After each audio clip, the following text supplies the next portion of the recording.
Properties of an AP. इस पर देखिए मैं आप लोगों को कुछ क्वेश्चन डिस्कस कर रहा हूं जो टोटल प्रॉपर्टी बेस्ड हैं।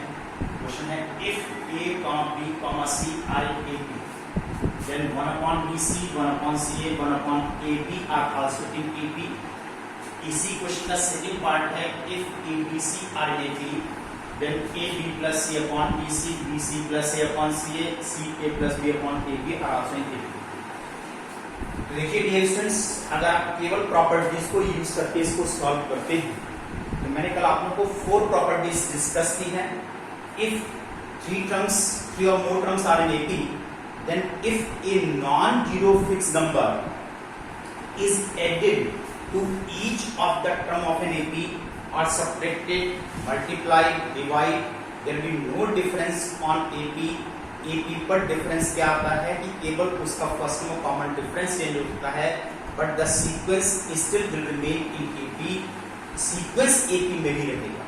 डिफरेंस किस में आएगा? फर्स्ट में कॉमन डिफरेंस में डिफरेंस आ सकता है। देखिए यहां पर आपको दिया है if ABC are in AP, मैंने इसको एक फिक्स नंबर से डिवाइड किया। कल मैंने प्रॉपर्टी बताई थी आप ऐड भी कर सकते हैं, माइनस भी कर सकते हैं, मल्टीप्लाई भी कर सकते हैं, डिवाइड भी कर सकते हैं। मैंने एक फिक्स नंबर ABC से डिवाइड किया है और आल्सो इन AP। ये जो सीक्वेंस आई है ये भी AP में ही रहेगी, इसमें कोई भी डिफरेंस नहीं आएगा। यहां से ये A कैंसिल हो गया, 1/BC, 1/CA, 1/AB are also in AP। This is the first part of this question. इस क्वेश्चन का फर्स्ट पार्ट आपका प्रूव हो गया, केवल आपने एक फिक्स नंबर से इसको डिवाइड कर दिया था। Second part if ABC are in AP then AB plus C upon BC, BC plus A upon CA, C plus A plus B upon AB are in AP। इसी को हमने continue किया है यहां तक आने के बाद। इसको देखिए अब हमने क्या किया है, it is multiplied by a fix number AB plus BC plus CA।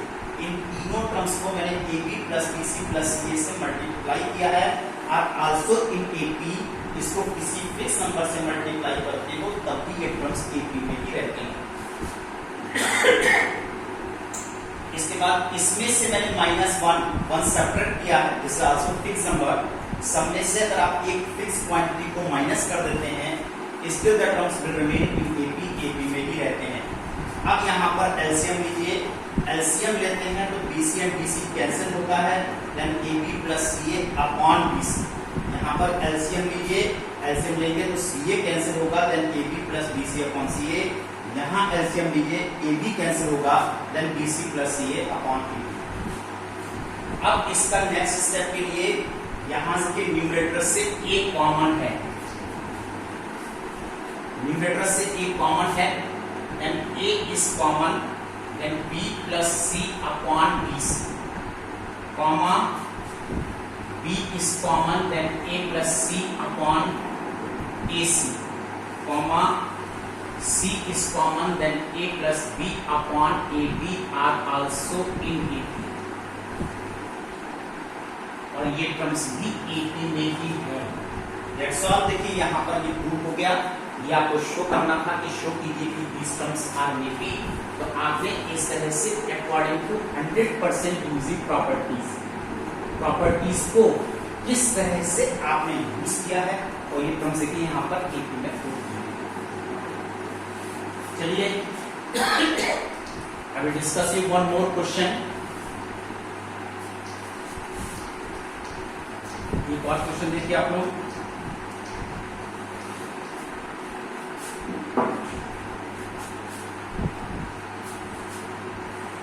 If ABC are in AP then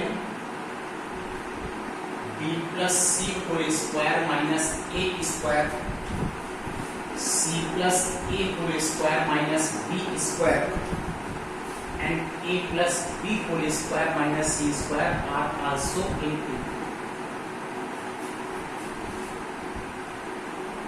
देखिए यहाँ पर डियर स्टूडेंट्स ये मैंने क्वेश्चन लिया है कि if ABC are in AP तो शो कीजिए कि ये टर्म्स भी AP में। कल लास्ट टाइम मैंने आपको बताया था कि अगर ये टर्म्स AP में हैं और आपको ये शो करना है तो आप इसको रिवर्स फॉर्म में भी आप प्रूव कर सकते हैं।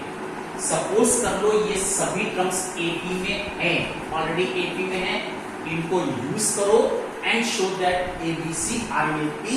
तो ये प्रूव हो जाता है कि if ABC are in AP then this terms are also in AP. लेकिन कैसे लिखा जाता है कि since b plus c whole square minus a square, c plus c whole square minus b square and a plus b whole square minus c square are in A। मान लिया ये terms AP में है, then therefore common difference second term minus first term, इनका common difference that should be equal to third term minus second term, इनके common difference के equal होना चाहिए। बस केवल इस स्टेप को आपको सॉल्व करना है। इसके लिए मैं इसके फैक्टर्स करने जा रहा हूं, algebraic factors, c plus a minus b, b plus c plus a and b plus c minus a। Here it is a plus b plus c and a plus b minus c, then c plus a plus b and c plus a minus b.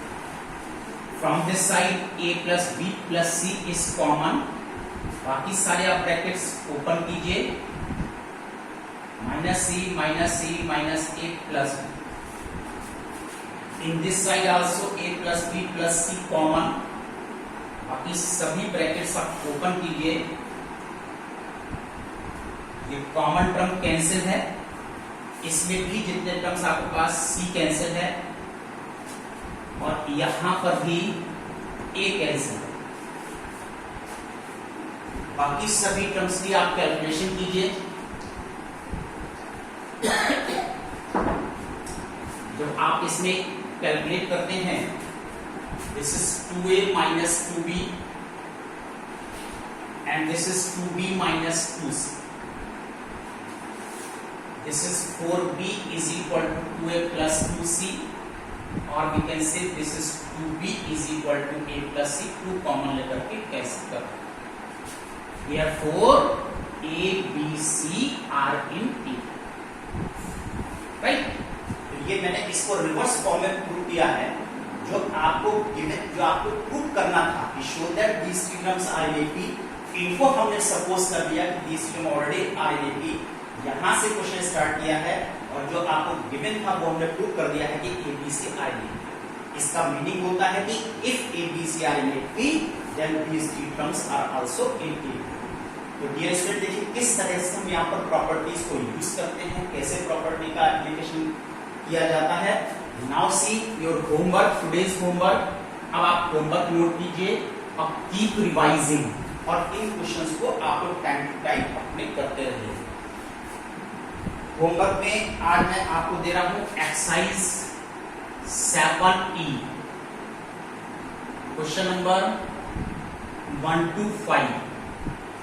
7E exercise आपका homework है और question number 1 to 5 है। ये question आपको solve करने हैं। Solve करके मेरे को आप लोग class assignments, Google class assignment में मेरे को आप सेंड कीजिए, शो कीजिए कि आपने क्वेश्चंस कंप्लीट कर लिए हैं। और देखिए डेली आप लोगों की एक ना एक मीटिंग होती है और उस मीटिंग को आपको कंबाइंड ज्वाइन करना कंपलसरी है, क्योंकि उस मीटिंग में हम बहुत सारी बातें आप लोगों से करते हैं, शेयर करते हैं। आप लोगों से आपके स्टडी से रिलेटेड बातें आपसे की जाती हैं, तो it is compulsory to attend the meeting. Internal assessment का ध्यान रखिए, 20 मार्क्स आपके इंटरनल असेसमेंट के हैं। अगर आप क्लास में प्रॉपर क्लास को फॉलो करते हो, क्लास को कोऑपरेट करते हो, then you will get the marks in internal assessment. Otherwise आप लूजर जरूर बनेंगे। Pay attention towards it. Thank you, good day.